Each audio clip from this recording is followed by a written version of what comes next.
Hello everyone. So welcome back to the channel. और अभी क्या करने वाले हैं, तो लॉजिकल रीजनिंग के एपिसोड 2 कंटिन्यू करने वाले हैं, है ना। And here will see some of the questions once again from 2024 paper. क्या है ना कि वो बातें चल रही थी कि 2024 में रीजनिंग कम है। बहुत सारे क्वेश्चन है रीजनिंग से। On fingers if you talk about there were somewhere around 14 questions were there. ठीक है। इसमें से कुछ क्वेश्चंस मैंने अभी यहाँ रखी हुई हैं, तो आज इस एपिसोड में क्वेश्चंस के डिस्कशन करेंगे फटाफट। And from next episode what I am going to do is probably हम कुछ ऐसा करेंगे कि टॉपिक वाइज सीयूईटी पैटर्न के questions, like direction, suppose calendar हो रही है तो सारी कैलेंडर के क्वेश्चंस, ब्लड रिलेशन कराया तो ब्लड रिलेशन के क्वेश्चंस, है ना। तो वो सीयूईटी पैटर्न के जो क्वेश्चंस होते हैं उसके डिस्कशन करेंगे नेक्स्ट एपिसोड से। आज आ जाओ फटाफट से स्टार्ट करते हैं। The very first question you see is from calendar. Again ये 2024 के पेपर के क्वेश्चन हैं सारे, जो अभी मैं डिस्कस करने वाला हूं। तो अब ये क्वेश्चन में कुछ स्टूडेंट्स ने गलती क्या करी थी। पहली बात तो ये है कि यहां पे जो डेट दी गई है वो 1980 की दी गई और पूछा जा रहा है प्रीवियस ईयर का डेट। आप ध्यान से देखो, डेट इज कांस्टेंट, बस ईयर जो है वो पीछे गया हुआ है। तो अभी बहुत सारे स्टूडेंट्स यहां पे मिस्टेक क्या कर गए कि सर ये लीप ईयर है, तो जब भी हम लीप ईयर से नेक्स्ट ईयर में जाते हैं तो 2 ईयर्स का गैप लेते हैं, तो पीछे भी जाएंगे तो 2 ईयर्स का गैप लेंगे। Is wrong. क्योंकि क्या है ना कि नॉर्मल ईयर से जब आप लीप ईयर में आते हो and let's say the month is from the date is from the month of January या फिर 29 फैब के पहले तक की कोई डेट होती है, तो आप याद करो, बताया हमने, पढ़ा हुआ है ये सब। एक दिन का गैप लेते हैं, नेक्स्ट +1 करते हैं। अगर आप नॉर्मल ईयर से लीप ईयर में आते हो तो भी वही वाली बात यहां भी चलेगी। अगर आप लीप ईयर से पीछे जा रहे हो तो अभी एक ही दिन से पीछे जाना पड़ेगा, मतलब सैटरडे से -1 करो, Friday will be the right answer. हमेशा ध्यान रखना, लीप ईयर से जो आप नेक्स्ट ईयर में जाते हो, लाइक अगर यहाँ पे 80 है और आपसे पूछा गया होता 12 जनवरी से 1981 पूछा गया होता, तो आप यहां से +2 करते और फिर आंसर प्रोसीड कर लेते। यहां इस केस में +2 डेज का गैप ठीक है, लेकिन पीछे जाना है तो नॉर्मल ईयर से जब आप लीप ईयर में आते हो तो +1 ही तो करके आते हो ना, अनटिल अनलेस फैब क्रॉस ना हुआ हो। यहां पे -1 करके आंसर बनाओगे, answer will be Friday. Next आगे चलते हैं। After this fine, the next question is from puzzle. छोटा सा क्वेश्चन अरेंजमेंट वाला जो होता है ना, बॉक्स पे दे दिया इन्होंने। अब puzzle is nothing but kind of arrangement only. तो यहां पे ये जो क्वेश्चन है ये बॉक्स की अरेंजमेंट है।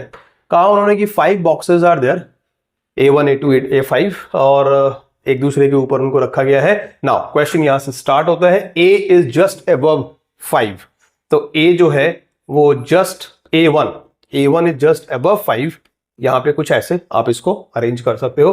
And just below A4। तो ये एंड का मतलब क्या होता है, हमेशा बताया हुआ है, and will always reflect that first person. Setting में भी ये चीजें चलती हैं, पजल में भी चलेंगी, बाकी जगह भी चलती हैं। सो A1 जो है वो बिलो है किससे, जस्ट A4 से। तो A4 आपका यहां पे आ जाएगा, A4 के बिलो A1 कर लिया आपने। Now A2 is just above A3। A2 is just above A3। तो A2 को अभी फिलहाल इसको साइड में देखो, ये छोड़ना नहीं चाहिए। जब आप क्वेश्चन को प्रोसीड कर रहे हो, मेन जो अरेंजमेंट हो रही है वहां पे आप उसको प्लेस नहीं कर पा रहे तो साइड में लिख लो, चाहे पजल छोटा हो या बड़ा हो, सिटिंग में भी ऐसा करते हैं। तो A2 is just above A3, ये एक स्टोरी है, देखेंगे इसको कहां प्लेस कर सकते हैं। And just below A5, just below A5। Once again and का मतलब वहां क्या है, A2 से। ये एंड का मतलब क्या है, फर्स्ट पर्सन, प्रीवियस लाइन का first person, that is A2। So A2 जो है वो जस्ट बिलो है A5 के। A2 is just below A5। अब देखो यहाँ पे A5 कहां है, हियर वी हैव A5। तो A5 के ठीक नीचे आ जाएगा A2 and then we have A3। ये हो गई इसकी अरेंजमेंट। पूछा क्या गया है, how many boxes are above A2, 3। Option number 2 will be the right answer. ठीक है। तो एक छोटी सी पजल आ गई थी, वो आपने देख लिया। Let's move to the next, and next is clock का क्वेश्चन है। ये क्लॉक एंड कैलेंडर फेवरेट है भाई, इनके सीयूडी के पेपर में ना क्लॉक से कैलेंडर से क्वेश्चंस वो पूछ ही रहे कंटिन्यूअसली। अब चाहे आप 23 का पेपर देख लो, 24 का देख लो, यूजी में भी चले जाओ, उधर भी वही एनडीए वाली कहानी। So 16 minute, in 16 minute the minute hand gain over hour hand by कितने डिग्री से यहां बताना है। अब सोचने वाली बात पहली तो ये है कि 1 मिनट में जो मिनट हैंड है वो कितने डिग्री का एंगल क्रिएट करता है। अगर क्लॉक पढ़ा है आपने तो आई गेस ये बात आपको पता होगी। 1 मिनट में जो मिनट हैंड है वो 6 डिग्री का एंगल क्रिएट करता है। तो 16 मिनट्स के अंदर कितना? 96 डिग्री। और आर हैंड 1 मिनट में कितने डिग्री का एंगल क्रिएट करता है? तो अगर मैं बात करूं यहां आर हैंड की तो वो हाफ डिग्री का एंगल क्रिएट करता है, विच मीन्स अगेन 16 मिनट्स की बात की जाए तो 8 मिनट का एंगल क्रिएट करता है आर हैंड, और मिनट हैंड फिर कितने से गेन करेगा ओवर आर हैंड? तो आप देख लो यहां से 88 डिग्री जो डिफरेंस है इतने का ही गेन होगा। Again option number 2 is your correct answer. ठीक है, अब ये पॉइंट याद करो, क्लास में मैंने कई बार डिस्कस किया। क्लॉक पढ़ाते समय सबसे पहली चीज जो डिस्कस होती है वो यही, एंगल्स पे जो क्वेश्चंस बनते हैं ना उसमें ये डिस्कशन होती है। तो 1 मिनट में कितने डिग्री का एंगल, फिर hour hand by hour hand at the same time minute hand, और फिर उसको आप कैलकुलेट कर लेते हो। जैसे कई बार क्वेश्चंस आते हैं ना, जैसे एक क्वेश्चन पूछ लिया कि जैसे 1 आवर 20 मिनट्स में मिनट हैंड कितने डिग्री का एंगल क्रिएट करता है? Angle created by minute hand in 1 hour 20 minutes. So 1 minute में 6 डिग्री, 20 मिनट्स में 120 डिग्री, और 1 आवर में कितना डिग्री? तो 360 डिग्री।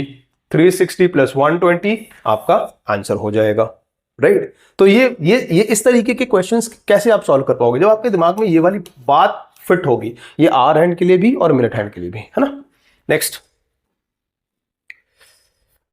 ओके, रैंकिंग का क्वेश्चन है ये। Vipul and Preeti are ranked 7th and 11th respectively from the top in the class of 31 students. तो टोटल वहां पे आपको गिवन है 31 स्टूडेंट्स आर देयर, उनकी रैंक बताएगी विपुल और प्रीति की। तो विपुल की जो रैंक है इज 7th, और जो ये प्रीति है इसकी रैंक है 11th। ठीक है, अब बताना क्या है, what will be the respective ranks from bottom. अच्छा, तो मतलब एक एंड से रैंक आपको गिवन है, दूसरे एंड से आपको बताना है ना? एक एंड से रैंक गिवन है, दूसरे एंड से आपको यहां पे बताना है, और आराम से कर सकते हैं। वो जो फॉर्मूला है उसके थ्रू, क्या था हमारा फॉर्मूला? यहां पे जो फॉर्मूला यूज होगा वो क्या होगा? Total is equal to position from one end and 1 and then and 2 से and then -1। ये फॉर्मूला प्लीज याद रखना। जब भी दो एंड से एक इंडिविजुअल की पोजीशन गिवन होती है दोनों एंड से, तो आप आराम से यूज करके फाइंड कर सकते हो। So total we have is 31 आपके पास टोटल है। अब अगर मैं विपुल की बात करूं, एक एंड से रैंक इसकी 7th बताई गई है, तो 7th प्लस दूसरे एंड से फाइंड करना है -1। तो यहां से टोटल क्या मिल गया आपको? सॉरी, एक्स की वैल्यू क्या मिल गई? 25। और मुझे नहीं लगता फिर दूसरे को फाइंड करने की जरूरत है। 25 के साथ एक ही ऑप्शन है, विपुल की पहले फाइंड करें, रेस्पेक्टिवली पूछा भी गया है 31 and here we have 11 -1, so 21 and 25 ये आपके लिए आंसर है इस क्वेश्चन का, राइट? प्रीति की जो रैंक है वो 21 and Vipul is 25th। Fine, now let's move to the next one. Blood relation, one of the most important topic, one of the most scoring topic. मतलब ये सब स्कोरिंग ही होते हैं बॉस। मैंने बार बार और कई बार कहा है, CUET के पेपर में there are so many questions from analytical reasoning, and that is why this portion, I mean this paper reasoning के कॉन्टेक्स्ट में इज वेरी स्कोरिंग। तो अब यहाँ पे क्या है, ये है कोडेड ब्लड रिलेशन, जहां पे रिलेशंस को कोड में डालते हैं, फिर आप फैमिली ट्री ड्रॉ करते हो एंड देन प्रोसीड करते हो आंसर की तरफ। तो अगर मैं यहां बात करूं, हियर वी हैव इक्वेशन, और इक्वेशन हमारा क्या कहता है कि z@r and t#h@k। अब उसकी जो रिलेशन बताई गई है आपके क्वेश्चन में, वहां से उसको आप सेलेक्ट करोगे एंड देन फैमिली ट्री में जाओगे।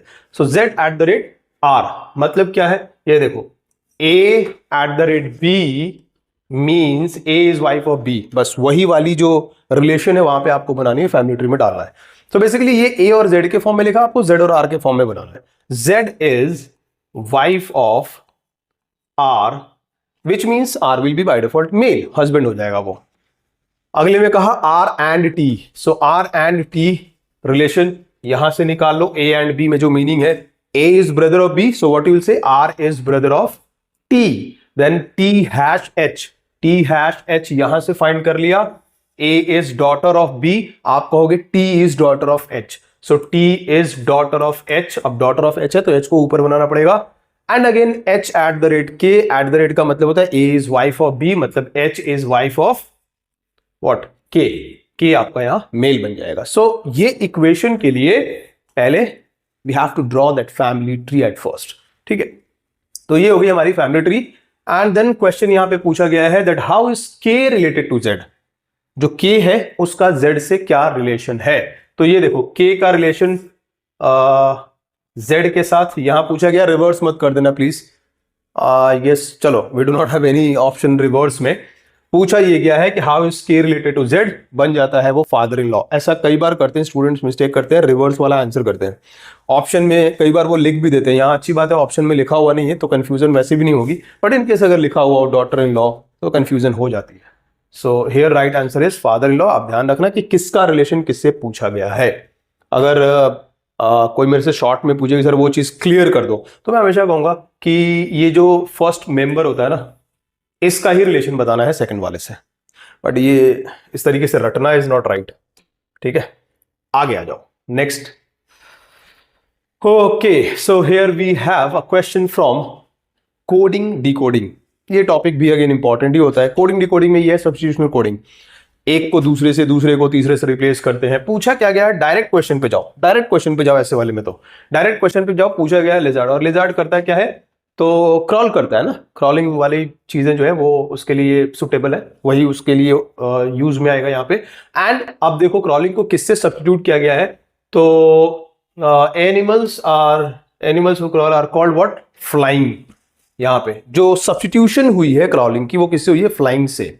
इसका मतलब अगर आपके लिजार्ड के बारे में पूछा जाए, lizard is called what, flying will be the answer. Option number third हो जाए। बहुत बेसिक है, बहुत सिंपल है ये।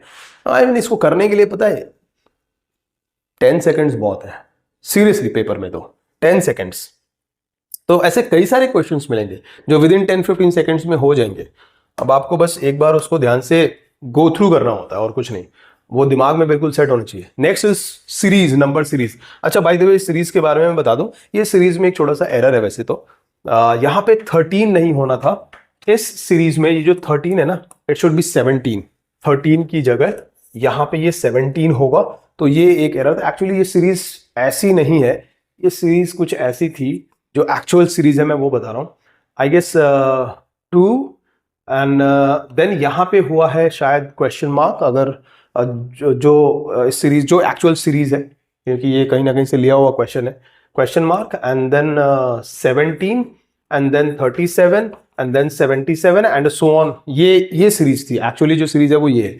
अब यहाँ पे इन्होंने स्टार्टिंग की चीजों को कट किया है, यहाँ पे नंबर प्लेस किया है और नंबर प्लेस करने में गलती हो गई, वो 13 नहीं होगा, वहां पे वो 17 होगा। अब 17 है, तो अब यहाँ से पैटर्न आप इसको समझो कि ये यहाँ से अगर आप देखोगे तो यहाँ जो गैप है बेसिकली ये 20 का है। 17 से वहां 17 होगा, 17 से 37, 37 से 77 एंड देन वी हैव 157। चलो मैं इसको लिख देता हूं 157 एंड देन वी हैव 317। ठीक है, तो अब गैप आप इसको बस एक बार देख लो ध्यान से। पहले 20 का गैप है, अब ये चीज आपको गिवन नहीं है, लास्ट में उन्होंने पूछा हुआ है। तो यहां से आगे का गैप देखो, ये 40 का गैप है, फिर फर्दर अगर गैप देखो यहाँ 80 का गैप मिलता है एंड देन आगे अगर आप गैप देखो तो ये 160 का गैप है। अब हाँ ठीक है, अब इसको देखो एक बार जरा। सो नेक्स्ट गैप कितने का होगा, सो 320 का यहां से गैप बनाओ, 617 एंड देन 20, 37। तो ये हो जाता है 637 इज द राइट आंसर। इस क्वेश्चन में यहाँ पे एरर था, वहां 13 नहीं 17 होगा, राइट। आगे let's move to the next, देखते हैं। Okay, so here we are through with today's discussion. कुछ क्वेश्चंस थे जो 24 के मैंने यहाँ पे रखे हुए थे, और आई गेस इस तरीके के सेशन से एटलीस्ट इतनी बेनिफिट तो होंगी कि you will get an idea कि किस पैटर्न के क्वेश्चंस या क्या स्टैंडर्ड होती हैं हमारे पेपर के अंदर। नेक्स्ट सेशन से और नेक्स्ट एपिसोड में आप देखोगे will have a discussion topic wise, है ना। डायरेक्शन के क्वेश्चंस 8-10 क्वेश्चंस डायरेक्शन के, blood relation 8-10 questions blood relation के, तो कुछ उस तरीके से डिस्कशन है, सो दैट टॉपिक की कंटिन्यूटी भी बनी रहेगी। Take care, bye.